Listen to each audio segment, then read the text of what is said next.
Boiler ಕೋಳಿದು 1 kg chicken ಇದೆ. ಅದಕ್ಕೆ ಚಿಕನ್ದು fry ಮಾಡ್ಕೊಡ್ತೀನಿ. ಇದಕ್ಕೆ ಮಸಾಲೆ ರುಬ್ಬೋದೇನು ಬೇಡ, ಆರಾಮಾಗಿ ಎಲ್ಲ ಸಣ್ಣ ಸಣ್ಣಗೆ ಹಚ್ಬಿಟ್ಟು ಹಾಕಿ ಮಾಡಿದ್ರೆ ತುಂಬ ಚೆನ್ನಾಗಿರುತ್ತೆ. ಸ್ವಲ್ಪ ಕೆಲವೊಂದು ಪೌಡರ್ಗಳು ಹಾಕಬೇಕು. ತೋರಿಸ್ತೀನಿ ಬನ್ನಿ, ಈಸಿಯಾಗಿ ಆಗುತ್ತೆ. ಬ್ಯಾಚುಲರ್ಸ್ಗಂತೂ ತುಂಬ ಚೆನ್ನಾಗಿ ಬೇಗ ಮಾಡ್ಕೊಬೋದು. ಬನ್ನಿ ಯಾವ ರೀತಿ ಮಾಡೋದು ತೋರಿಸ್ತೀನಿ. ಗ್ಯಾಸ್ ಹಚ್ಕೊಂಡಿದ್ದೀನಿ, ಒಂದು ಪಾತ್ರೆ ಇಟ್ಕೊಂಡಿದ್ದೀನಿ. 1-1.5 kg ಚಿಕನ್ ಬೇಯುತ್ತೆ ಇದು ಪಾತ್ರೆ. ರುಚಿಗೆ ತಕ್ಕಷ್ಟು ಎಣ್ಣೆ ಸ್ವಲ್ಪ ಜಾಸ್ತಿನೇ ಹಾಕ್ಕೊಂಡಿದ್ದು, ಫ್ರೈ ಚೆನ್ನಾಗಿರುತ್ತೆ. ಇದು 2 ಟೊಮೆಟೊ ತಗೊಂಡಿದ್ದೀನಿ, ದಪ್ಪದೊಂದು ಈರುಳ್ಳಿ ತಗೊಂಡಿದ್ದೀನಿ. ಇದು ಪುದೀನ ಸೊಪ್ಪು, ಇದು ಕೊತ್ತಂಬರಿ, ಇದು ಕರಿಬೇವಿನ ಸೊಪ್ಪು, ಹಸಿರು ಮೆಣಸಿನ್ಕಾಯಿ, ಶುಂಠಿ ಬೆಳ್ಳುಳ್ಳಿ ಪೇಸ್ಟು ಇಷ್ಟು ರೆಡಿ ಮಾಡಿ ಇಟ್ಕೊಂಡಿದ್ದೀನಿ. ಈಗ ಪಾತ್ರೆಯಲ್ಲಿ ಒಂದು ಆಯಿಲ್ ಹಾಕಿದ್ದೀನಿ ಸ್ವಲ್ಪ. ಬಿರಿಯಾನಿ ಪಾಟು, ಇದ್ರಲ್ಲಿ ಬಿರಿಯಾನಿ ಮಾಡಿದ್ರೆ ತುಂಬ ಚೆನ್ನಾಗುತ್ತೆ. ಸ್ವಲ್ಪನೂ ತಳದಿದೆಯಲ್ಲ, ಇಂಡಸ್ಟ್ರಿಯಲ್ ಇದು ಚೆನ್ನಾಗಿದೆ. ಇವಾಗ ಒಂದು ಅರ್ಧ ಸ್ಪೂನಷ್ಟು ಸೋಂಪು ಹಾಕೋಣ. ಎಣ್ಣೆ ಸ್ವಲ್ಪ ಕಾಯ್ದಿದೆ ಚೆನ್ನಾಗಿ. ಸೋಂಪು ಹಾಕೋಣ, ಸ್ವಲ್ಪ ಫ್ರೈ ಆಗಲಿ ಸೋಂಪು. ಆಮೇಲೆ ಒಂದು ಈರುಳ್ಳಿ ಹಾಕೋಣ, ಹಚ್ಚಿಟ್ಕೊಂಡು ಸಣ್ಣಗೆ ಹಚ್ಚಿಟ್ಕೊಳ್ಳಿ. ಈರುಳ್ಳಿ ಚೆನ್ನಾಗಿರುತ್ತೆ. ಈರುಳ್ಳಿ ಚೆನ್ನಾಗಿ ಫ್ರೈ ಆಗಲಿ, ಸ್ವಲ್ಪ ಕೆಂಪು ಕಲರ್ ಬರಲಿ ಈರುಳ್ಳಿ, ಹಸಿ ವಾಸನೆ ಎಲ್ಲ ಚೆನ್ನಾಗಿ ಹೋಗಲಿ. ತುಂಬ ಚೆನ್ನಾಗಿರುತ್ತೆ, ಒಂದು ಸತಿ ಮಾಡಿಕೊಳ್ಳಿ, ಟ್ರೈ ಮಾಡಿ. ಇದಕ್ಕೆ ಹಸಿರು ಮೆಣಸಿನ್ಕಾಯಿ ಹಾಕ್ತಾಯಿದ್ದೀನಿ. ಚಿಕನ್ ಒಂದು ರೆಡಿ ಮಾಡಿ ಇಟ್ಕೊಂಡ್ರೆ ಒಂದು 10-15 ನಿಮಿಷ, ಒಂದು 20 ನಿಮಿಷಕ್ಕೆಲ್ಲ ಆಗಿಬಿಡುತ್ತೆ ಇದು ಫ್ರೈ. ತುಂಬ ಚೆನ್ನಾಗಿರುತ್ತೆ, ಏನು ಮಸಾಲೆ ರುಬ್ಬಂಥದ್ದು ಏನು ಟೆನ್ಷನ್ ಇರೋಲ್ಲ. ರಸಮ್ಗೆಲ್ಲ ತುಂಬ ಚೆನ್ನಾಗಿರುತ್ತೆ ಕಾಂಬಿನೇಷನ್ನಾಗಿ. ಶುಂಠಿ ಬೆಳ್ಳುಳ್ಳಿ ಪೇಸ್ಟ್ ಹಾಕ್ತಾಯಿದ್ದೀನಿ ಇವಾಗ. ಅದು ಹಸಿ ವಾಸನೆ ಎಲ್ಲ ಹೋಗಲಿ, ಚೆನ್ನಾಗಿ ಫ್ರೈ ಆಗಲಿ ಎಲ್ಲ, ಅದಕ್ಕೆ ಈರುಳ್ಳಿ ಎಲ್ಲ.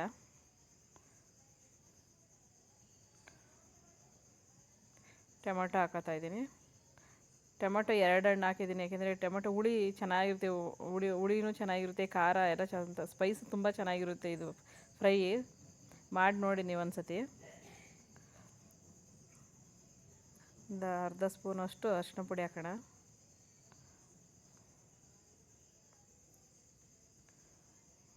ಎಲ್ಲ ಚೆನ್ನಾಗಿ ಫ್ರೈ ಆಗ್ತೈತೆ.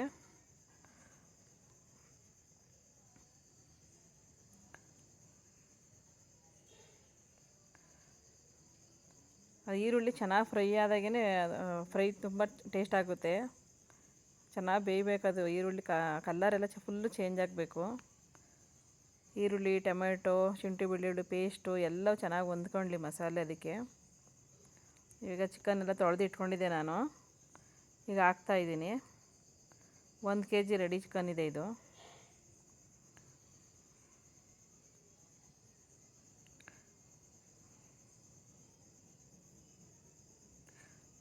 ಸ್ವಲ್ಪ ಕೈ ಆಡ್ಸೋಣ ಹಂಗೇನೆ.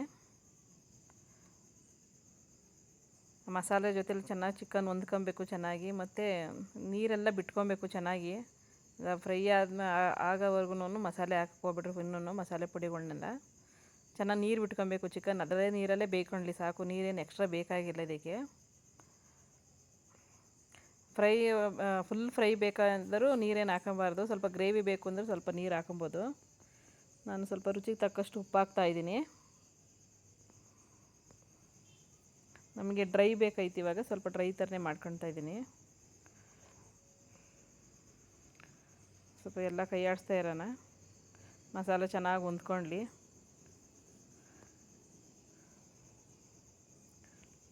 ಮುಚ್ಚುತ್ತೀನಿ, ಒಂದು 10 ನಿಮಿಷ ಬೇಯಲಿ ಚೆನ್ನಾಗಿ. ಈಗ ನೋಡಿ ಸ್ವಲ್ಪ ಬೆಂದಿದೆ, ಪೀಸೆಲ್ಲ ಚೆನ್ನಾಗಿ ಬೆಂದೈತೆ. ಉಪ್ಪು ಖಾರ ಎಲ್ಲ ಹಿಡಿತದೆ. ಇವಾಗ ಮಸಾಲೆ ಹಾಕೋಣ. ಇವಾಗ ಒಂದು ಅರ್ಧ ಸ್ಪೂನಷ್ಟು ಗರಂ ಮಸಾಲೆ ಹಾಕ್ತಾಯಿದ್ದೀನಿ.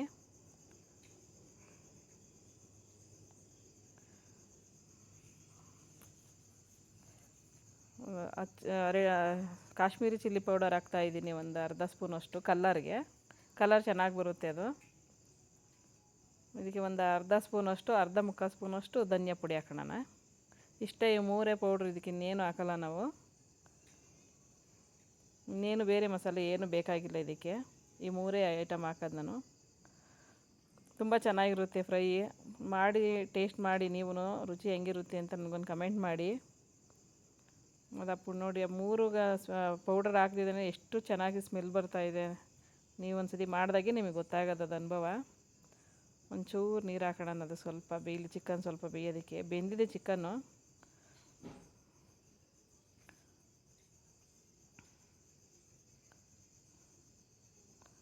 ಚಿಕನ್ ಉಪ್ಪು ಖಾರ ನೋಡ್ಕೊಂಡು ಇವಾಗ ಏನು ಬೇಕಾದರೂ ಚೇಂಜ್ ಮಾಡ್ಕೊಬೋದು. ಒಂದು ಸ್ವಲ್ಪ ಕಸ್ತೂರಿ ಮೇಥಿ ಹಾಕ್ತಾಯಿದ್ದೀನಿ.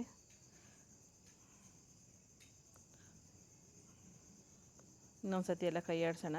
ನಿಮಗೆ ಬೇಕು ಅಂದರೆ ಸ್ವಲ್ಪ ನಿಂಬೆಹಣ್ಣು ಹುಳಿ ತಿನ್ನೋ ಅಂಥವ್ರು ಸ್ವಲ್ಪ ಬೇಕು ಅಂದರೆ ಹಾಕೊಬೋದು. ನಾನು ಟೊಮೆಟೊ 2 ದಪ್ಪ ಹಣ್ಣು ಹಾಕಿದ್ದೀನಿ, ಅದರಿಂದ ನಾನೇನು ಹಾಕೋಂತ ಇಲ್ಲ. ಇನ್ನೊಂದು ಸತಿ ಲಿಡ್ ಕ್ಲೋಸ್ ಮಾಡಿ ಒಂದು 5 ನಿಮಿಷ ಬೇಯಿಸ್ಕೊಂಡು ಓಪನ್ ಮಾಡೋಣ.